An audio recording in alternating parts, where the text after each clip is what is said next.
Marchemos agraristas a los campos a sembrar la semilla del progreso. Marchemos siempre unidos sin tropiezo, laborando por la... Queridos amigos de México Agrario, una vez más me es muy grato dar a todos ustedes la más cordial bienvenida a su canal. Hemos tenido la oportunidad de conocer algunas peticiones y comentarios de amigos que generosamente nos siguen en cada uno de los capítulos de su canal y nos han pedido que podamos compartir algunas de las ponencias que fueron ofrecidas por los señores conferencistas que participaron en el 25 Congreso Nacional de Derecho Agrario en México y 8º Internacional, mismo que se celebró recientemente en el Teatro de la República y en la Sala Forense de la Universidad Autónoma de Querétaro. Por ello, en atención a estas peticiones de ustedes, es que nos vamos a permitir compartir estas conferencias, esperando sigan siendo de su interés, como lo fueron en cada una de las sesiones que se presentaron en el marco de este evento académico. Habremos de empezar con las conferencias que se desahogaron en el marco de la primera de las mesas de trabajo sobre la visión retrospectiva de la Procuración y Administración de Justicia en materia agraria. Queridos amigos.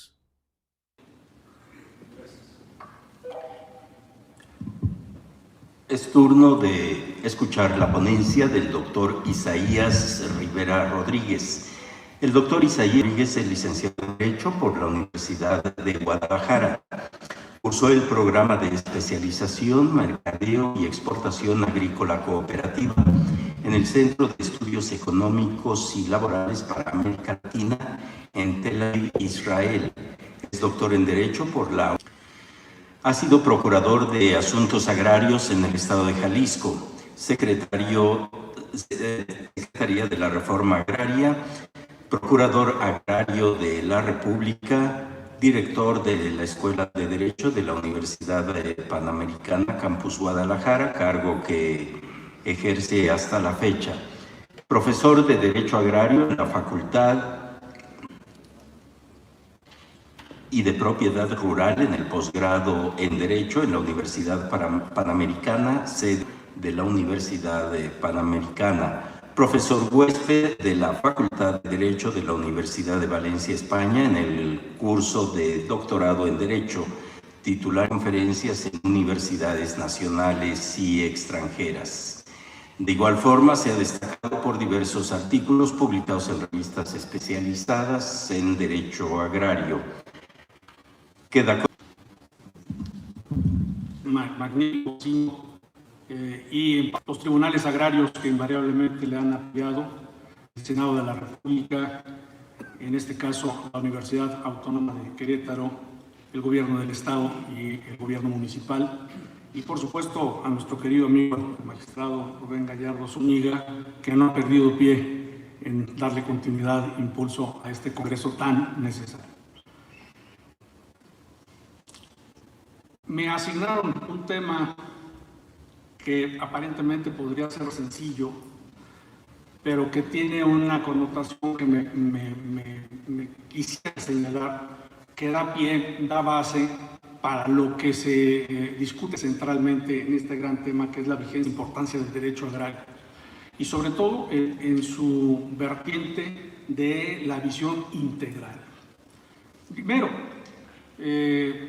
¿a qué nos referiríamos cuando vamos a hacer un análisis retrospectivo? Bueno, pues habría que tener en mente que la historia de toda nación está invariablemente ligado a la tenencia de la tierra. Un pueblo, una nación existe, se consolida fundamentalmente por la existencia de la tierra, uno de los tres elementos para un Estado: pueblo, gobierno, territorio. Por consecuencia, la visión retrospectiva implica una mirada hacia el pasado y hacia su evolución en la conformación y para llegar a identificar los resultados, ya sea a favor o en contra, pero a partir de ello poder plantear una prospección, una visión hacia adelante, hacia lo que sigue. Por consecuencia, en este caso me toca hacer un análisis, espero muy compacto, pero que hacerla nos permite justamente ubicarnos en el nivel de la importancia del derecho agrario, y déjenme decirles particularmente del derecho agrario en México. Esta retrospección, desde mi punto de vista, tendría que partir de 3 grandes etapas. Lo que podríamos conocer como antiguo derecho agrario, barruntos del derecho agrario, o más propiamente bases del derecho agrario mexicano, para luego entrar en una siguiente etapa, le denomino derecho de la reforma agraria, y finalmente llegar a la tercera en la que nos encontramos, del derecho agrario contemporáneo. Es decir, es una retrospección respecto de 501 años. ¿Por qué? Déjenme explicarlo un poco. Cuando hablamos de las bases del derecho agrario, estos barruntos de nuestra materia, tenemos que ubicarnos en la parte histórica que comprende, en grosso modo, el derecho indígena en el México precortesiano, para pasar al derecho indiano de la colonia, la etapa independiente, la reforma y el porfiriato indígena prehispánico. ¿Por qué? Porque ahí encontramos bases fundamentales de lo que hoy tenemos en el mundo agrario mexicano. Podríamos pensar que la estructura de este sistema es estudiable, visible, a partir de la conformación de la Triple Alianza, mexicas, acolhuas, tepanecas. Es decir, a partir de 1428, que la historia nos dice que es cuando precisamente se consolida esta Triple Alianza, y que por consecuencia deposita en manos de la autoridad de Tlatoani estos 2 grandes formatos de tenencia de la tierra. El Altepetlayi, la tierra asignada al Altepetl, a los pueblos para su aprovechamiento colectivo, y el Calpulli, asignado a los Calpuyalli, asignado a los Calpulli, los barrios, pero luego estos asignados en la forma de parcelas. Este antecedente, que podemos visualizar claramente, preexistente a Cortés, es un precedente que subsiste hasta la fecha y que ha sido tomado adecuado a la conformación del régimen de la propiedad de la tierra en nuestro país. Precisamente diríamos, hablamos de 1428 a 1521 que se consolida el proceso de la conquista. 93 años tal vez más, podríamos ir más atrás, no quiero ser exagerado, hablemos de esos 93 años. Luego viene el proceso de conquista y colonización, en el cual pues, nace la colonia española, que tiene una duración de 300 años, de 1521 a 1521, en el que visualizamos que una de las primeras disposiciones de la corona española que se apropió del territorio nacional, bajo el argumento que haya sido, es que se respeta la propiedad de los indígenas. Claro, bajo la modalidad impuesta por los españoles. Nace, digamos, el mestizaje también, no solo de los pueblos, sino del sistema de tenencia de la tierra. Por consecuencia, se establece, se dispone que las comunidades indígenas conservaran sus tierras bajo esa modalidad, y ya sabemos la figura de reducciones, compactaciones de los pueblos indígenas, pero mediante la expedición de los títulos virreinales, títulos de propiedad, que justamente a nosotros, en la historia, nos permitió luego darles alcance legales ya en la etapa del derecho de la reforma agraria, a tomarlos como sustento para la restitución de las comunidades despojadas o para el reconocimiento y titulación de aquellos que estuviesen en posesión. Bien, durante la colonia sabemos el equilibrio económico y social con la configuración de los latifundios hasta llegar al estallido de la revolución. ¿Qué encontramos en esta etapa? 393 años. ¿Por qué? Porque estamos sumando 93 años de la etapa de la Triple Alianza y 300 años de la colonia. Así llegamos precisamente con la expedición de diversas disposiciones, leyes de Indias, cédulas reales, bandos, decretos, etcétera, etcétera.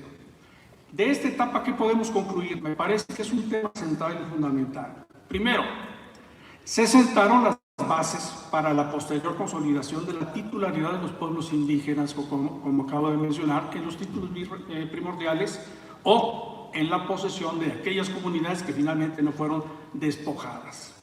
Y por otro lado, no hay duda, se consolidó un proceso de desequilibrio económico y social con los campesinos o peones acasillados, aquellos que no tuvieron este beneficio.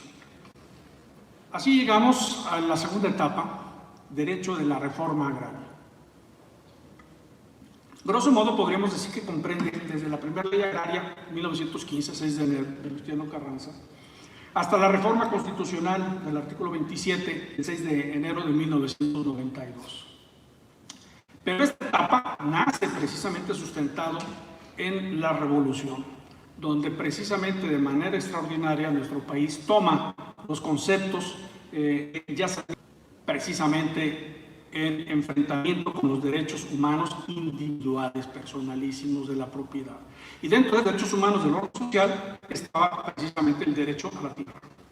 Y ese principio, ese planteamiento, precisamente fue tomado por el constituyente para incorporarlo precisamente en ejecución a esa ley del 15, pero fundamentalmente al artículo 27, ya en 1900, la propiedad social o agraria.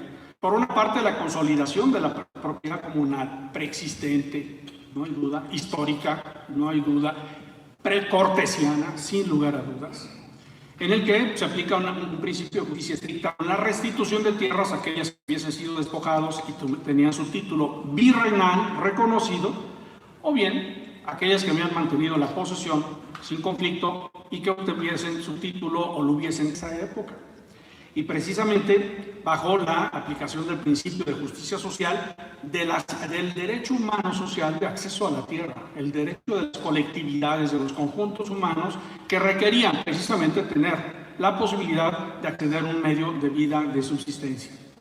Y por lo mismo se impuso a la propiedad privada pues la función social y económica, es decir, límites a la extensión de la propiedad privada y la obligación de aprovecharla.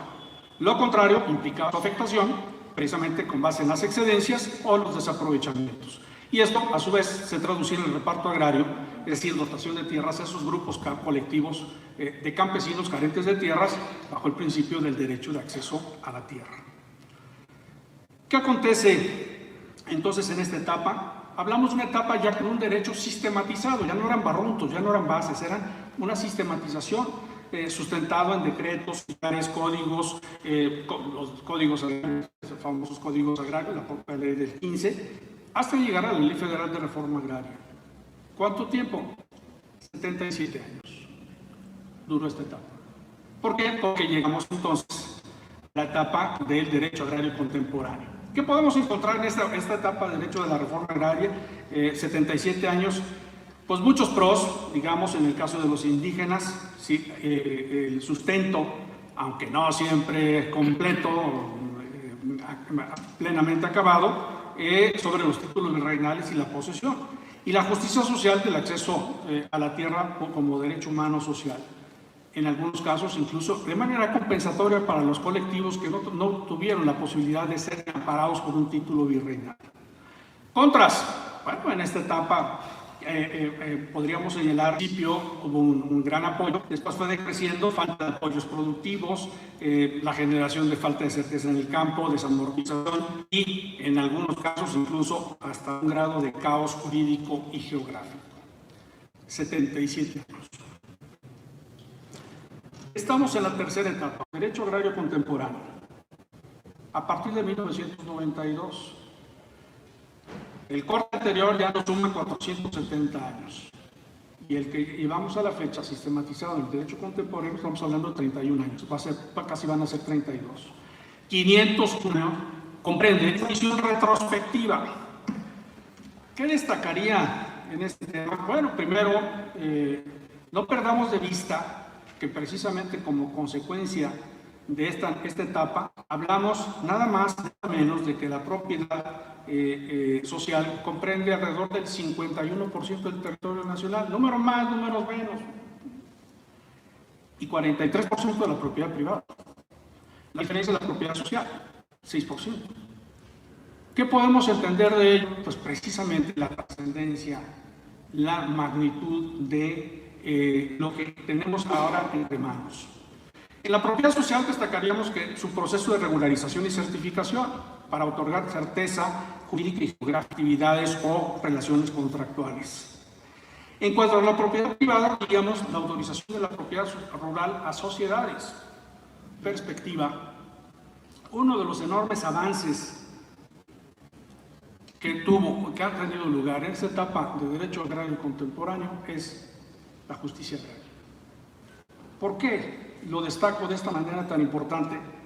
Bueno, por la conformación de los tribunales agrarios, órganos especializados, verdaderamente especializados en la materia para resolver las controversias. El portador de la balanza de la justicia, y me atrevo a decirlo con todas sus letras, lo que significa la división del ámbito de poderes en materia agraria. Y esto precisamente nos lleva a configurar la acción de justicia agraria a lo largo de estos también 31 años, que bueno, incluso ese es motivo de un artículo que se publica en la obra que se presenta el día de mañana. De ahí el por qué es tan extraordinaria esta posibilidad. Retrospección. 501 años de derecho agrario mexicano. Está claro que en la materia agraria está presente en todo el mundo, porque tiene referencia a la tierra, pero cada uno de estos apartados de esta materia, cada país, tiene sus características propias, y yo por eso tengo que destacar en particular cuando hablamos del caso mexicano. ¿Qué tenemos ahí? 393 años de antecedente histórico, de antecedente y sustento histórico. ¿Será poquito? No nos importará. No tendrá una influencia importante, y de estos 93 años de la etapa prehispánica, propia, mexicana, mexica, 77 años de consolidación y conformación de la propiedad comunal y ejidal, un periodo de 77, y 31 años de la etapa contemporánea. ¿Qué hemos hecho entonces? Yo con frecuencia presumo, me siento muy orgulloso de hablar de la materia, digo que el derecho agrario mexicano es una rama de derecho endémica. Es prácticamente la única rama del derecho, de la ciencia jurídica, que es producto de un mestizaje. Se viste de charro o de Adelita, toma tequila o mezcal, escucha el guapango de Moncayo y canta Cielito Lindo. Tiene características únicas e irrepetidas, precisamente por este antecedente, toda esta historia, toda esta retrospectiva.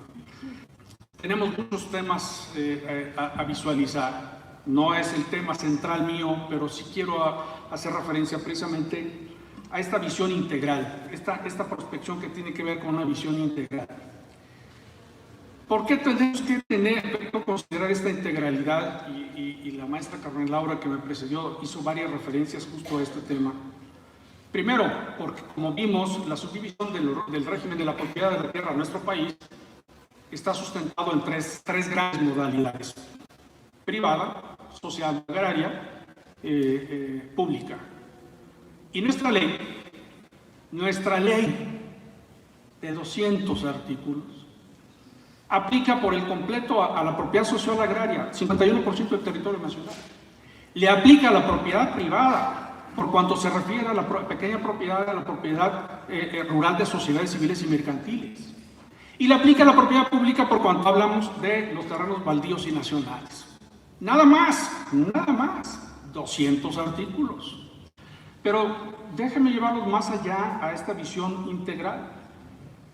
Nuestra materia, nuestra ley, es una ley que tiene disposiciones en materia civil. Habla de persona, habla de familia, habla de sucesión. Tiene disposiciones en materia mercantil, sociedades, contratos, operaciones financieras. Y tiene una enorme cantidad de disposiciones que son aplicables en materia administrativa. Solo por citar alguna, pues una ley fiscal, sí. Tiene disposiciones de carácter fiscal, la exención del impuesto sobre la renta, la primera, enajenación de parciales con dominio pleno. Y desde el punto de vista social, pues por supuesto, habla de usos y costumbres indígenas, el respeto a las comunidades, etc. Por consecuencia, precisamente yo hago hincapié en que esta visión integral obedece a este entorno, a esta enorme cantidad de disposiciones que la ley agraria enuncia, plantea, pero no desahoga, no integra, no formaliza, llega a un extremo que le llamo yo el abuso de la supletoriedad. Para nuestra materia es supletorio todo. Al legislador no se le ocurrió más que elaborar 200 artículos y dice, y todo es aplicable a la materia agraria. Y por supuesto que lo es, por supuesto que lo es. De ahí el por qué planteamos que esta historia tremenda de 501 años, al menos, de nuestros antecedentes, de nuestra retrospección, tiene que ver con la forzosa actualización de la ley de la materia. Ya el ingeniero Durán hacía también referencia a ello, que ha sido un impulso, una necesidad desde hace muchísimo tiempo y que le hemos dejado la tarea a otras instancias para que nos resuelvan y nos digan cómo es, cómo se come, o dejado de la mano, en algunos casos, a la autoridad juzgadora, los tribunales agrarios, para que traten de dilucidar resoluciones que tengan una aplicación real, efectiva. Se entiende como principio de derecho que el titular de la tierra es a su vez titular de los recursos naturales que sobre ésta existan, salvo aquellos que están reservados estrictamente para la nación. Luego entonces, si hablamos de que un propietario de tierra tiene unos árboles ahí, pues se debe entender que él es el propietario. Y ahí entramos en estas discusiones precisamente en materia ambiental. Por eso reiteraría que un tema de trascendencia es precisamente la actualización de la ley de la materia. Y con ello tiene que ver el fortalecimiento institucional. El mundo agrario como tal, si lo vemos reducido a 200 artículos de nuestra ley agraria, pues tendríamos que decir, bueno, pues es más que suficiente. Y lo cierto es que no es así. Se requiere precisamente un fortalecimiento a toda la estructura institucional que tiene una aplicación, una intervención en nuestra materia. Y a la par de la actualización constitucional de la ley secundaria, viene también la actualización de las instituciones. De otra manera, pues se les deja sin dientes para su actuación. Y que esto pasa por la Secretaría de Estado, por la Procuraduría Agraria, por el Registro Agrario Nacional y, por supuesto, por los tribunales agrarios. De aquí que, diríamos, esta prospección, ya hicimos una retrospección y una prospección, una visión a futuro, tiene que ver con estos temas, con esta materia, y justamente son estos foros los que resultan fundamental para insistir, impulsarlos, plantear las ideas centrales a efecto de lograrlo. Estos foros, estos congresos, esta participación de todos ustedes, la presencia de actores involucrados es fundamental. Y con ello también tendría que decir el fortalecimiento organizativo del campo, hoy con muchos altibajos, y que es indispensable precisamente una visión hacia adelante. En consecuencia,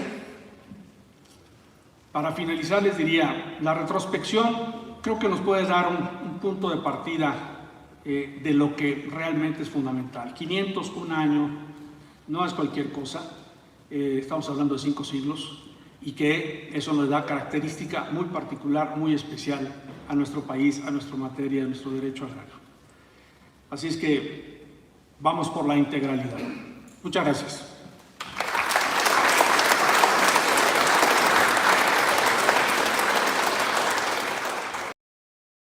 Me es muy grato decirles que habremos de seguir dándole publicidad, compartiendo con ustedes algunas de las conferencias que se hayan desahogado en este evento académico al que me he referido, y desde luego agradecer cumplidamente a todos ustedes y a los señores ponentes la participación invaluable que siempre han tenido, la confianza y solidaridad.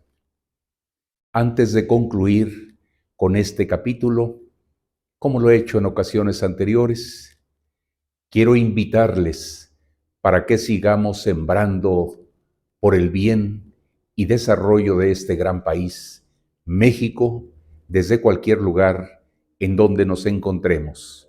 Como siempre, se despide de todos ustedes su amigo Rubén Gallardo. Hasta la próxima. Muchas gracias.